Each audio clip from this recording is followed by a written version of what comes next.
maaari po, huwag na silang pumunta doon. Hindi po tao ang tingin sa mga Pilipina na DH. Hayop po ang tingin nila doon. Wala pong mabait sa kanila. Lahat po nananakit. Ang laki po ng pangarap ko nung umalis ako para sa mga anak ko makatapos ng pag-aaral. Nauwi lang po sa ganitong trahedya.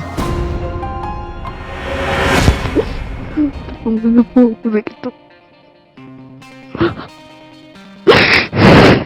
Sobrang sakit na dyan ko nang gawa ko ng gamot. Nang bigla sakit na ulit yung ako ko. Tumamtap ko niya ako. Sa iyo, Mrs., narinig mo kaninang anak mo. Masakit yun para makita ang anak mo nagmamakaawa, wala kang magagawa bilang ina. Siya'y nakikita ko rin, para sa akin, hindi rin maganda ang dating.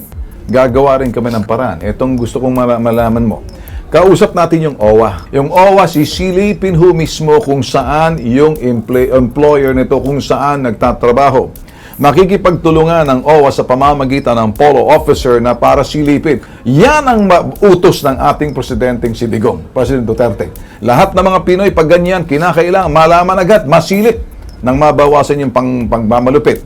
At pagkatapos, kung kinakailangan, ilipat sila sa shelter. Merong counterpart dito, Philippine Recruitment Agency, dapat managot. Kami naman ang bahala, pagsisipain namin ang mga pintuan nila, pati mga patadyakan din namin ng lalamunan. Kung kinakailangan, papatay lang kami ng camera. Kasama ang mga operatiba, kasama ang POEA, at patawag sila. Kasi kung hindi, ang kanilang lisensya, taga nyo sa bato, di sila makakaulit. Yan ang pangako namin sa inyo, okay? Hindi kami yung puro sat-sat lang.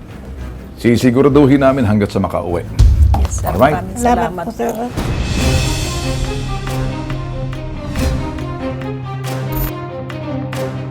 Ma'am, kaya kami pumunta dito, ma'am, just to make sure, kasi lumapit yung pamilya sa amin. Okay?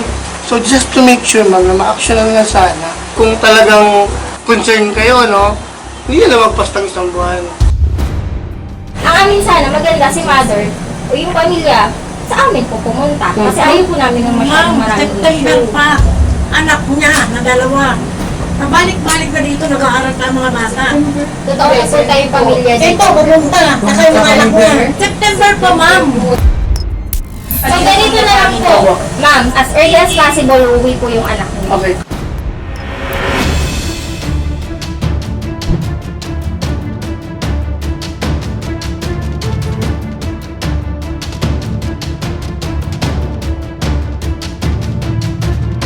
Ano po?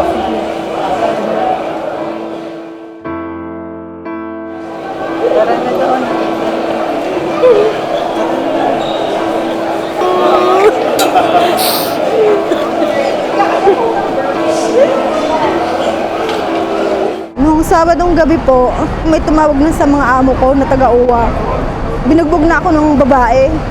Tapos kinuha lahat cellphone ko, pati pera. Tapos yung mga gamit ko, hindi lahat pinadala. Hanggang ngayon, pinaiwan nila. Simula nung magkasakit ako, kahit isang pirasong gamot di ako nabigyan. Sa loob ng isang taon, nagkatrangkaso ako. Nahulog ako sa hagdan ng bahay ng kapatid ng amo ko. Tapos yung nagtaisuka ako na hindi ako binigyan kahit isang piraso ng gamot. Lumapit na yung anak ko, yung mga kapatid ko sa agency, hindi naman kumikilo. September pa ako nagpapasaklolo eh. Kaya naisipan ko na magpatulong na sa bitag para ma-save na ako doon. Masayang masaya dahil nakauwi ako ng buhay. Kasi nung Sabado, hindi ko alam na kung makakauwi pa ako ng buhay. Kasi binugbog talaga ako ng asawa ng amo ko, yung babae. Ang laki po ng pangarap ko nung umalis ako para sa mga anak ko makatapos ng pag-aaral. Nauwi lang po sa ganitong trahedya. Gusto ko na pong umuwi nun Kaso lang, kailangan ko rin magtiis para sa mga anak ko. Kasi kung hindi naman ako magtitiis, paano lang yung mga anak ko. Pero sa ngayon po, talagang hindi ko na kaya yung pananakit at pagmamaltrato nila sa akin. Kung maaari po, huwag na silang pumunta doon. Hindi po tao ang tingin sa mga Pilipina na DH. Hayop po ang tingin nila doon. Wala pong mabait sa kanila. Lahat po nananakit.